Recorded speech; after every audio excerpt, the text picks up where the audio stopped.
Good morning friend, welcome to all in my channel doctor Anshuman Suman. आशा करते हैं आप लोग सभी स्वस्थ और अच्छे होंगे और अपने लक्ष्य के प्रति एकाग्र होंगे। आज का जो हमारा टॉपिक्स होगा वो होगा कांग्रेस की स्थापना और कांग्रेस के प्रथम चरण की विशेषताएं। जैसा कि आप लोग जानते हैं, भारतीय राष्ट्रीय कांग्रेस की स्थापना के पूर्व दो महत्वपूर्ण संस्थाएं काम कर रही थी, जिसमें एक था इंडियन एसोसिएशन और दूसरा था इंडियन नेशनल यूनियन। ये दोनों संस्थाएं कहीं न कहीं कांग्रेस को खड़ा करने में एक आधार के रूप में कार्य की। आज का जो हमारा विषय है, जो मुख्य फोकस है, वो है भारतीय राष्ट्रीय कांग्रेस के प्रथम चरण।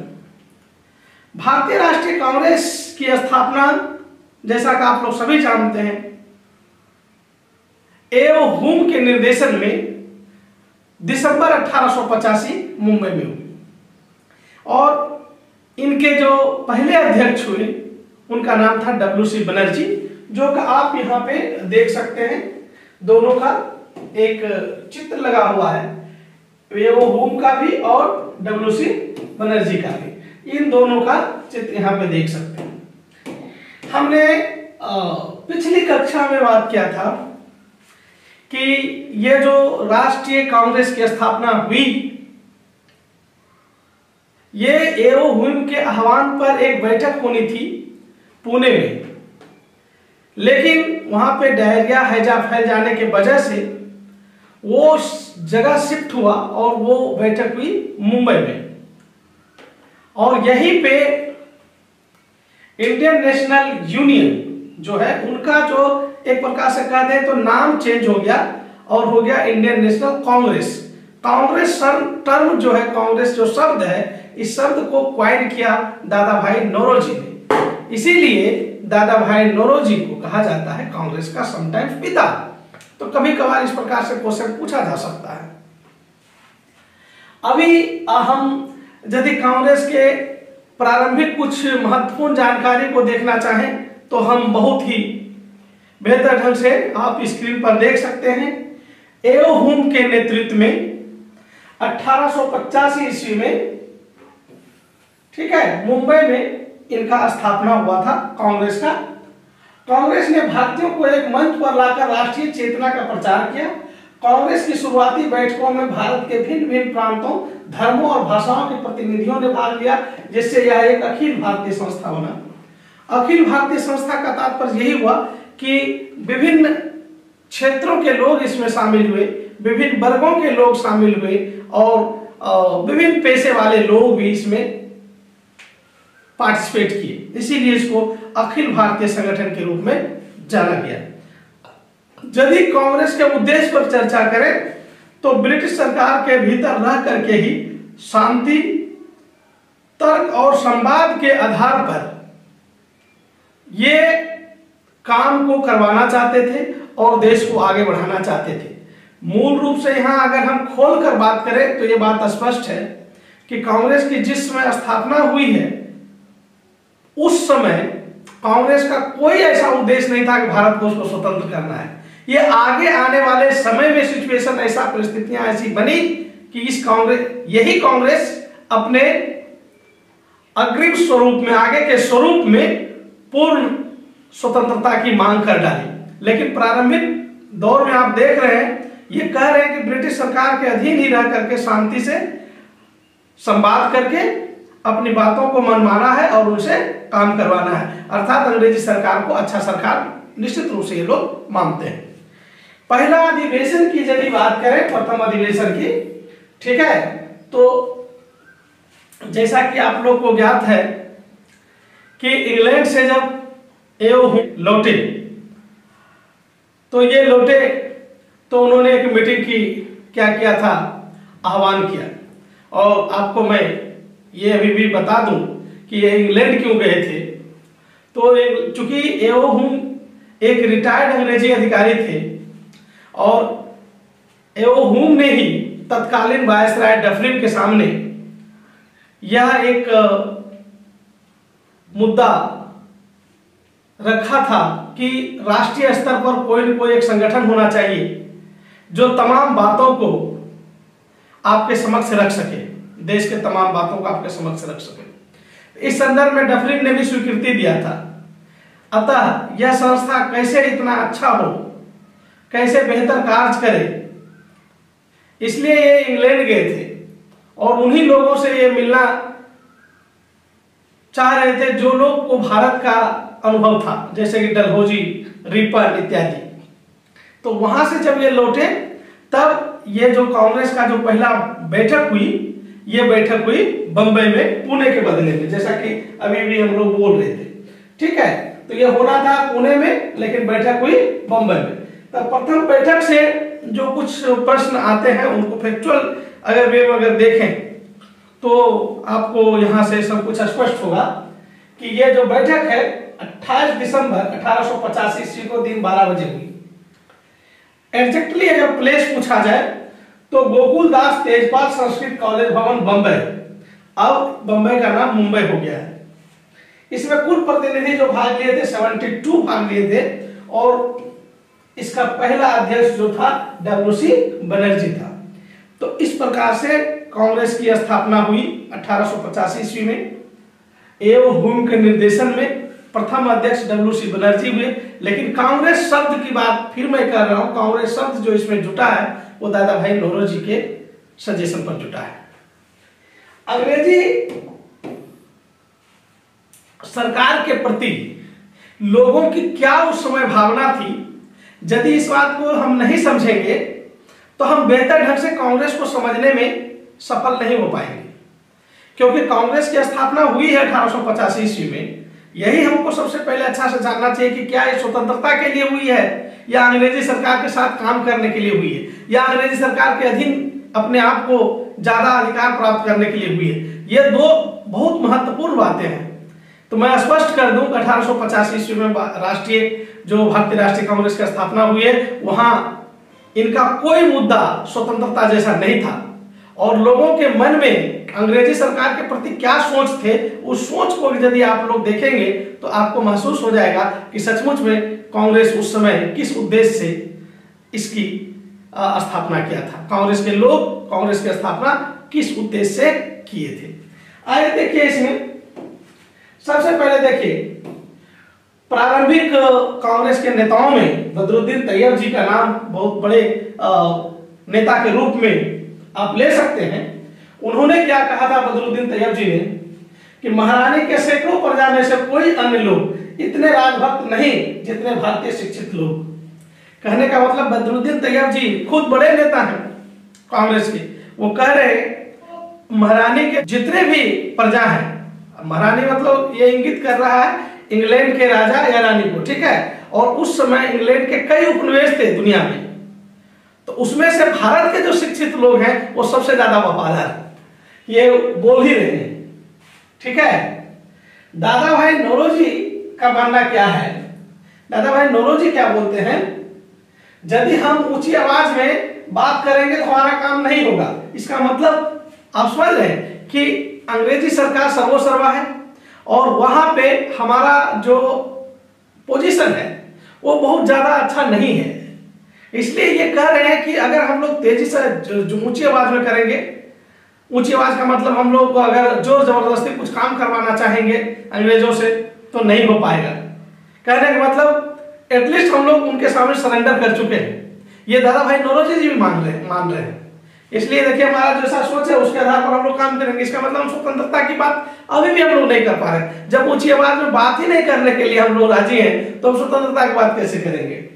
फिरोज शाह मेहता क्या कहते हैं, देखिए कहते हैं कांग्रेस की आवाज जनता की आवाज है ही नहीं। यानी जो कांग्रेस के जो जितने मतलब उसमें उसका जो ये कहिए कि पहुंच है वो अभी पान पहुंच नहीं है, पान भारत में नहीं है, यानी संपूर्ण भारत में नहीं है। यानी कांग्रेस में हर लोग, हर वर्ग के लोग अभी भी ये कहिए कि शामिल हो गया तो ऐसा नहीं है। ये खुद फिरोज शाह मेहता जी कहते हैं। गोखले कहते हैं अंग्रेज नौकरशाही कितनी भी बुरी क्यों ना हो, परंतु आज केवल अंग्रेजों की ही व्यवस्था बनाए रखने, आज केवल अंग्रेज ही व्यवस्था बनाए रख सकेगा। कहने का मतलब है, देखिए गोपाल सिंह गोखले जैसा बड़े नेता ये बात कर रहे हैं कि कितना भी बुरी सरकार अंग्रेज सरकार क्यों नहीं हो, भारत की स्थिति में अगर कोई अच्छे से शासन चला सकता है कोई सरकार, तो वो अंग्रेजी सरकार ही है। तो ये तो राजभक्ति है, समझ गए ना। तो अब स्पष्ट हो रहा होगा आप लोग को कि जिस समय कांग्रेस की स्थापना हुई, बड़े बड़े लोग अंग्रेजी सरकार के या तो पक्ष में थे या तो अंग्रेजी सरकार के नीचे ही काम करना चाहते थे, न कि अंग्रेजी सरकार को उखाड़ के फेंकना चाहते थे। डफरिन उस समय का तत्कालीन वायसराय था, उनका भी स्टेटमेंट कभी कभी पूछ देता है, तो उनको जानना चाहिए। कांग्रेस एक सूक्ष्मदर्शी अल्पसंख्यकों का प्रतिनिधित्व करता है, ऐसा डफरिन मानता है। आगे चल करके करजन जब वायसराय हुए तब उनका एक बहुत महत्वपूर्ण स्टेटमेंट आया, उनको भी जानना चाहिए। कांग्रेस अपनी पतन की ओर लड़खड़ाते जा रही है और इसकी शांतिपूर्ण मृत्यु में सहायता करूंगा, ये करजन कहते हैं। आगे चल करके, अभी नहीं।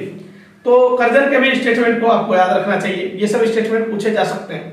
कुल मिलाकर के अंग्रेजी सरकार के प्रति जो भारतीयों की सोच थी, इससे स्पष्ट होता है कि कांग्रेस की स्थापना जिस समय हुई उस समय कम से कम स्वतंत्रता की बात नहीं थी। बात सिर्फ इसका था कि कैसे हम लोग बेहतर स्थिति को प्राप्त करें, बेहतर हम लोग जीवन को जी पाए, कुछ हमारी सुविधा मिल जाए, बस इतना सा मांग था हमारा कांग्रेस के माध्यम से, और कोई कुछ नहीं। हाँ, अब जब हम लोग कांग्रेस की स्थापना को समझ गए, तत्कालीन जो हमारे नेता हैं उनके व्यू को समझ गए, तब एक बहुत बड़ा प्रश्न उठता है, क्या कांग्रेस जिसकी स्थापना 1885 ईस्वी में हुई वही कांग्रेस स्वतंत्रता दिलाई या उसके स्वरूप में परिवर्तन हुआ? इस बात को जानने के लिए आप इस कांग्रेस के जो ड्यूरेशन है आजादी के पहले का, यानी 1885 से 1947 ईस्वी का काल, तो ये जो आप लगभग 60 साल का जो ये काल देखते हैं, स्वतंत्रता के पहले का काल, ये 60 साल का जो समय है कांग्रेस का, वो समय एक स्वरूप में नहीं बीता। कांग्रेस की भूमिका यदि बेहतर ढंग से समझना है राष्ट्रीय आंदोलन में, तो हमें कांग्रेस को 3 चरणों में बांट करके पढ़ना चाहिए। प्रथम चरण, जिसे आप उदारवादी चरण के रूप में पढ़ सकते हैं। द्वितीय चरण उग्रवादी चरण के रूप में इसको समझ सकते हैं, और तृतीय चरण क्रांतिकारी चरण के रूप में इसको बेहतर ढंग से समझ सकते हैं। हाँ, ये बात कहना बहुत आवश्यक है कि जिस समय क्रांतिकारी चरण चल रहे थे उसी समय गांधी के भी अपने आंदोलन चल रहे थे, इसीलिए क्रांतिकारी चरण और गांधी के आंदोलन दोनों जब एक ही साथ चल रहे थे, पैरेलली चल रहे थे, तो हम यहाँ पे ये अच्छा से समझ लें कि जो क्रांतिकारी चरण है और गांधी युग दोनों एक साथ चले। ये बात सही है कि क्रांतिकारी चरण या क्रांतिकारी गतिविधि लगातार तेजी से नहीं चलता है, लेकिन हाँ, तीसरा जो खंड है उसको क्रांतिकारी चरण में आप पढ़ सकते हैं। तो इसलिए हम समझ रहे हैं कि कांग्रेस को 3 चरणों में पढ़ना पड़ेगा। आज जो हमारा जो मुख्य केंद्र है वो कांग्रेस के प्रथम चरण पर है। एक बार हम लोग स्क्रीन को देख लेंगे स्क्रीन के आधार पर, तो उसके बाद हम लोग उस पर डिस्कशन भी करेंगे। तो प्रथम चरण में देखिए बेसिकली क्या है कि 1885 से 1905 ईस्वी के काल को प्रथम चरण कहा जाता है। ठीक है, इस काल को कांग्रेस का उदारवादी चरण भी कहते हैं, जैसा कि हमने बात किया। इसको मॉडरेट फेज अंग्रेजी में कहेंगे। इसे उदारवादी चरण या राजनीतिक भिक्षावृत्ति का युग, पीरियड ऑफ मॉडरेट पॉलिटिक्स और एज ऑफ पॉलिटिकल मेंडिकेंसी भी कहा जाता है। राजनीतिक भिक्षावृत्ति का युग इसको कहा जाता है। क्यों कहा जाता है, आप नीचे जब हम लोग पढ़ेंगे ना तो बहुत अच्छा से समझ में आएगा कि जो प्रारंभिक नेता थे इनके, उसको अगर हम लोग जानने का कोशिश करेंगे कौन कौन लोग प्रारंभिक रूप से इसमें महत्वपूर्ण भूमिका निभाई, तो उसमें दादा भाई नौरोजी का नाम प्रमुखतया से लिया जा सकता है। फिरोज शाह मेहता, दिनसा वाचा, WC बनर्जी, सुरेंद्र नाथ बनर्जी, S सुब्रमण्यम अय्यर, P आनंद चार्लू, आगरकर, चंद्रावकर, रहमतुल्ला सयानी, उमेश चंद्र बनर्जी इत्यादि बड़े नामचीन लोग थे जो कांग्रेस के इस चरण में अपनी महत्वपूर्ण भूमिका निभाई। प्रश्न उठता है कि कांग्रेस के इस चरण को जब हम लोग पॉलिटिकल मेंडिकेंसी का एज कहे तो आखिर क्यों इसको पॉलिटिकल मेंडिकेंसी का एज कहा गया है? ठीक है, उस पर हम लोग अभी विचार करेंगे। और पॉलिटिकल मेंडिकेंसी के एज को समझने के लिए हमको यह समझना होगा कि इस पीरियड में, इस काल में, इस चरण में हमारे नेता किस प्रकार से अंग्रेजी सरकार के साथ पेश आ रहे थे। इसको यदि हम लोग समझ लेंगे तो वो हमारा जो पहेली है कि क्यों पॉलिटिकल मेंडिकेंसी इस एज को कहा जाता है समझ जाएंगे। इसमें देखिए ये क्या किए हैं। उदारवादी क्रमिक सुधार एवं संवैधानिक सुधार में विश्वास रखते थे। भारतीय राष्ट्रीय कांग्रेस के उदारवादी नेताओं ने ब्रिटिश शासन के अंतर्गत सुधारों की मांग करते हुए संवैधानिक और अहिंसात्मक तरीके को अपनाया। उनके कार्य करने के मुख्य तरीके निम्नलिखित थे। ठीक है, अब सबसे बड़ी बात है कि पहले एक बात तो स्पष्ट हो गया कि हमारे कांग्रेस के जो नेता हैं, बड़े नेता हैं इस काल के, वो ब्रिटिश सरकार को यहां से भगाना नहीं चाह रहे, उनसे ये मुक्ति पाना नहीं चाह रहे, उनके अधीन ही एक अच्छा शासन की आशा कर रहे हैं। और उस अच्छे शासन को प्राप्त करने का जो उनका तरीका है वो है संवैधानिक यानी कि नियम कानून परिनियम के तहत हम भारतीय को क्या अधिकार मिलेगा, इनका वो डिमांड करने वाले हैं। और उसमें भी किसी भी प्रकार की हिंसा की गुंजाइश नहीं है। तो कुल मिलाकर के हम कहें तो हम अंग्रेजों से भीख मांगने जैसी बात कर रहे हैं कि हमारा घर, हमारा अधिकार भी अगर हम मांग रहे हैं तो हम जो है उससे अधिकार बोध करा के नहीं, बल्कि हम एक प्रार्थना जैसा बोध करा करके, रिक्वेस्ट जैसा बोध करा के हम उसको प्राप्त करने की कोशिश कर रहे हैं। इसके जो मांगे हैं, जो प्रारंभिक कांग्रेस के जो नेता हैं जो ये डिमांड करते हैं अंग्रेजी सरकार से, उसका तरीका क्या है? या तो वो प्रार्थना करते हैं, क्या करते हैं? प्रार्थना, याचना करते हैं, अनुनय भी नहीं करते। और यहाँ जो विरोध वर्ड है ये प्रोटेस्ट है। वो विरोध कैसा विरोध है? वो कड़ा विरोध नहीं है। जैसे कि देखिए कि मुझे ये काम करवाना है, आपके ऑफिस के सामने में हड़ताल पर हूँ, मैं बैठा हूँ अहिंसात्मक ढंग से, अगर आपका मन है हमारे सिर पर पैर रख के आप चले जाइए, अंग्रेज अधिकारी के बारे में कह रहा है, लेकिन मैं आपको न तो गाली दूंगा, न तो आपको मैं मारूंगा, और न तो मैं आपसे विशेष बात कर पाऊंगा, क्योंकि मैं तो सिर्फ और सिर्फ ये विरोध जताने के लिए आया हूँ कि आपका ये काम है, ये कर दीजिए। नहीं तो विरोध का स्वरूप भी वहां पे एकदम बहुत लचीला है, मतलब वो स्ट्रॉन्ग विरोध नहीं है, प्रोटेस्ट है। तो ये तीन चीज आप देख लीजिए, प्रार्थना, याचना और विरोध। और इस चीज को, ये तीन तरीकों को अमलीजामा बनाने के लिए कई उपागम है, जैसे प्रार्थना पत्र याचिका देना, विधानसभा में बहस करना, वहां पे अखबारों और पत्रिका के माध्यम से लोगों में जन जागृति फैलाना, ये उदारवादियों का काम है।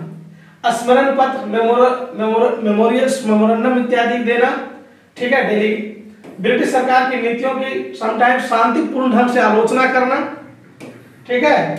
और शिक्षा और जन चेतना पर बल देना, लंदन में भारतीय हितों की वकालत करना। तो कुल मिलाकर कि ये सारे तरीके थे, पेपर इत्यादि तरीके थे, जहां से जनमानस और जन चेतना को ये जगाने की कोशिश किया, और बहुत ही अनुनय विनय प्रार्थना पत्र से अपने काम करवाने के प्रयास किए उदारवादियों ने। ठीक है, अब देखिए उदारवादियों की बेसिकली उस समय में मांग क्या थी, क्योंकि स्वतंत्रता तो मांगेंगे नहीं, क्योंकि स्वतंत्रता के लिए तो ये भारतीय राष्ट्रीय कांग्रेस बना ही नहीं था। तो इनका मांग क्या था, देखिए इनके मांग को देखिए। इसमें कह रहे हैं कि निर्वाचित विधान मंडलों की स्थापना एवं उन्हें शक्ति प्रदान करने की मांग किया जाए, यानी कि जो निर्वाचित विधान मंडलों की स्थापना हो, उन्हें शक्ति दिया जाए। उच्च सरकारी पदों पर भारतीयों की भी नियुक्ति हो, क्योंकि अभी तक तो उच्च सरकारी पद पर भारतीयों की नियुक्ति ना के बराबर था। सिविल सेवा परीक्षा भारत इंग्लैंड दोनों जगह हो। जब सिविल सेवा की परीक्षा इंग्लैंड में हो रही थी तो स्वाभाविक है कि सभी भारतीय वहां पार्टिसिपेट नहीं कर पाते। जो लोग धनी मानी रहते वही वो इंग्लैंड जा सकते थे, तो बाकी सबके लिए दरवाजा खुला ही नहीं था। तीनों ने मांग किया, बहुत सुंदर मांग है। धन निष्कासन का विरोध किया, जानते हैं धन निष्कासन का सिद्धांत दादा भाई नौरोजी ने दिए। तो दादा भाई नौरोजी के जो धन निष्कासन के सिद्धांत थे, उसके माध्यम से ये बताने की कोशिश किया गया कि अंग्रेजी सरकार भारत से धन इंग्लैंड की तरफ ले जा रहे हैं और उसके लिए हमको कुछ दे नहीं रहे, तो इनका विरोध किया उन्होंने। सेना और प्रशासन पर होने वाले खर्च में कटौती का बात किया, क्योंकि सेना और प्रशासन बेसिकली वो अंग्रेजों पर खर्च होता था, इसलिए उस पर कटौती का बात किया। भू राजस्व टैक्स में कमी होने की बात किया गया। भाषण देने वो बोलने की आजादी, माने कोई व्यक्ति बोले भाषण दे, उसमें रोक टोक ना हो अंग्रेजी सरकार द्वारा, उसकी आजादी की मांग किया। लोक योजनाओं का विस्तार करने की बात किया गया और भारत में शिक्षा के विस्तार करने की बात किया गया। ये सभी मांग थे उदारवादियों के। इस मांग को भी आप देख करके समझ सकते हैं, कहीं से ऐसा आपको प्रतीत नहीं होगा कि भारतीय राष्ट्रीय कांग्रेस प्रारंभिक चरणों में इस स्वतंत्रता जैसी कोई बात सोच भी रहे थे। ठीक है, तो यही मेन हमको स्पष्ट करना है। बहुत लोगों को समझ में नहीं आता है कि शुरू से आंदोलन कर रहे हैं स्वतंत्रता के लिए। इन सारी बातों को समझने के लिए बहुत ही गहराई से अगर हम लोग इस चीज को समझ जाएं तो निश्चित रूप से हमारा जो कंसेप्ट है ज्यादा अच्छा हो पाएगा। अभी हम लोग उदारवादियों को उपलब्धि देखते हैं, मांग तो उन्होंने बहुत किया लेकिन मिला क्या उनको, ये देखिए। 1886 ईस्वी में लोक सेवा आयोग की नियुक्ति उन्होंने करवाया, ये बहुत बड़ा कह सकते हैं अचीवमेंट हुआ। 1892 ईस्वी में भारतीय परिषद अधिनियम भारत में आया, उदारवादियों का उस पर कुछ प्रभाव रहा, इसलिए भी खुश हो सकते हैं। आईसीएस परीक्षा लंदन और भारत दोनों जगह पर इसके लिए मांग की थी और यह भी प्रभावी रहा। सरकार की खर्च की समीक्षा हेतु जो धन निष्कासन का सिद्धांत हम लोग अभी देखे दादा भाई नौरोजी के द्वारा दिया गया था, तो सरकारी खर्च की समीक्षा हेतु बेलवी या बेलवाई आयोग की स्थापना हुई, ये बड़ा अचीवमेंट था। ठीक है, और 1888 ईस्वी में विलियम दिग्वी की अध्यक्षता में ब्रिटिश कमेटी ऑफ इंडिया की स्थापना हुई और ब्रिटिश समिति लंदन में बनाई गई जो भारतीय मामला को अंग्रेजी से अवगत कराएंगे। तो ये कुछ पॉइंट्स, कुछ बातें थी जो कि उदारवादियों के मांग पर अंग्रेजी सरकार ने सहमति जताया और कुछ हद तक उनको आश्वासन दिया कि आगे चल करके और भी आपकी मांगों को माना जाएगा। इस प्रकार से हम देखते हैं कि जो कांग्रेस के जो प्रथम चरण है, कांग्रेस के प्रथम चरण में जो उस समय के तत्कालीन नेता रहे वो भारतीय स्वतंत्रता की मांग न करके ब्रिटिश साम्राज्य के अधीन ही विकास, शांति और उन्नति की कामना करते थे और उसी के आधार पर इन्होंने प्रार्थना पत्र, याचिका और विरोध के माध्यम से अपने मांग को मनवाने का प्रयत्न किया गया। तो यह जो प्रारंभिक जो 20 साल का समय रहा 1885 से 1905 ईस्वी का, ये काल उदारवादी काल कहलाया, जिसको पॉलिटिकल मेंडिकेंसी कहा जाता है। आई होप कि ये प्रथम चरण आपको अच्छा से समझ में आया होगा। आज भर के लिए बस इतना सा ही। Thank you very much. Next video में हम इसके द्वितीय चरण को पढ़ेंगे और धन निष्कासन के सिद्धांत को समझेंगे।